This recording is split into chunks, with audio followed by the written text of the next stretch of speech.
pag-uusapan natin ngayong umaga ang mga droga, drugs. Particular na, syempre, attorney, ang illegal na droga. Pero, ang tanong ko po, attorney, marami sa tinuturing natin illegal na droga or yung iniisip natin illegal na droga, ginagamit na sa ospital.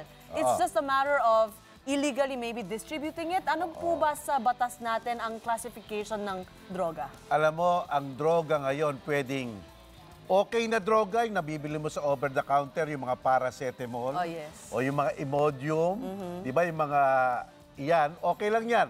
Pero meron dalawang droga ngayon na sabi ng batas natin ay mapanganib sa buhay. Dangerous drugs ang tawag dyan. At hinahati sa dalawa.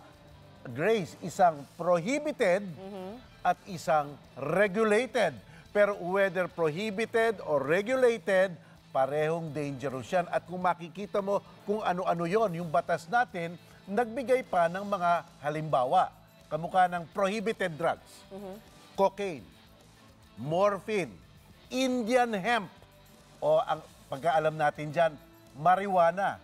At lahat ng derivatives niyan, mga prohibited yan.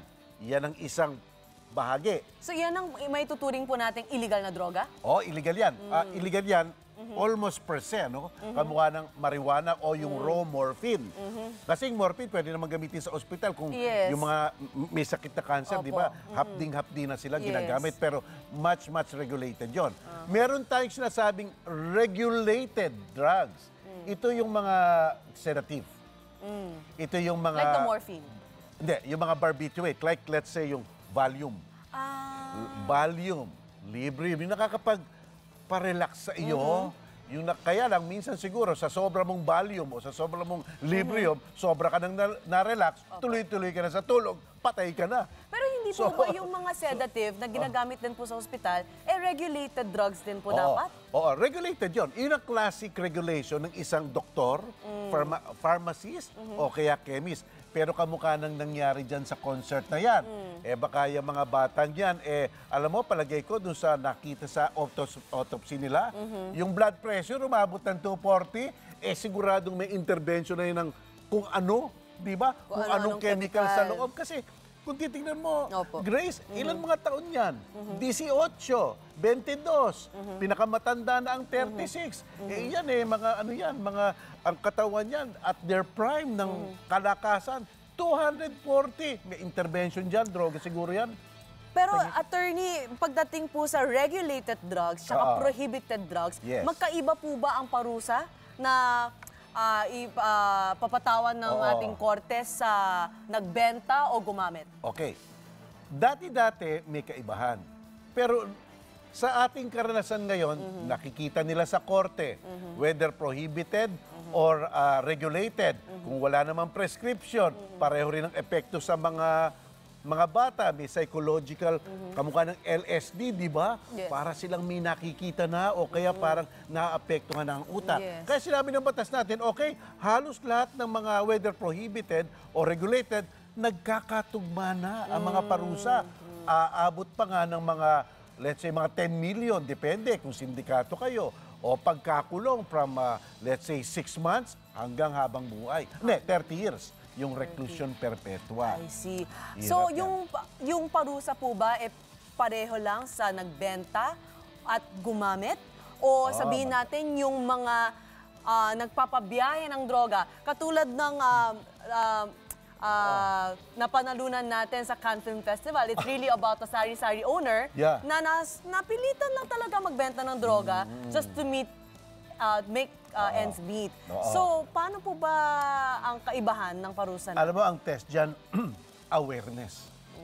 Kung alam mong gumagamit ka ng regulated o kaya prohibited drugs na kinlassify ng batas, siguradong mananagot ka. Tama yung sinabi mo, Grace, whether ikaw ang tumutulak ng droga o ikaw ang gumagamit ng droga. Pero kung ikaw ang gumagamit ng droga, maganda naman ang sabi ng batas. Hindi ka namin kaagad-agad paparusahan. Ililigay ka namin sa rehabilitation center. Ire-rehabilitate ka namin, 6 na buwan, aayusin ka namin, at tapos papakawalan ka namin. Ngayon, Pag paulit-ulit. ay, iyan na ngayon. Kung paulit-ulit, talaga ka palang may meron ka ng addiction na yan. Pwede ka nang makulong around na mga 6 hanggang 12 years na kung paulit-ulit. Ibig sabihin, binigyan ka na namin ng pagkakataon, inulit mo pa, uulitin mo pa, siguro dapat ka na maturuan ng leksyon. In the case of this concert, may pananagutan po ba ang organizer dahil they were the ones who brought on this event? Tapos may 5 bata, may 3 batang namatay, may 2, 5 ang namatay. Alam mo, ang sabi nga natin sa batas, mananagot ka kung may ginawa ka o may kapabayaan ka. Kung wala naman silang kaalam-alam, hindi sila mananagot. Pero Grace, kung every year ginagawa iyan, at merong mga nangyayaring ganon, at parating may nagre-resulta may na-high blood at may naaambulansya, siguradong alam na nila ang posibilidad na mangyari ulit. Kaya, on that aspect, baka lang pwedeng managot on the basis ng kapabayaan. Dapat secured rin, dapat nagligay sila ng mga signs doon, no drugs here. Yung lahat ng mga pagsasabing iyang mga droga bawal dito, dapat may ganun sila. Dapat maging maingat rin sila. Yan. Ayan, mga kids, mga kabataan. Oo nga. No to drugs. No to drugs. No to drugs. No drugs. Be sure to come back. Use 5 everywhere. Copyright 2016.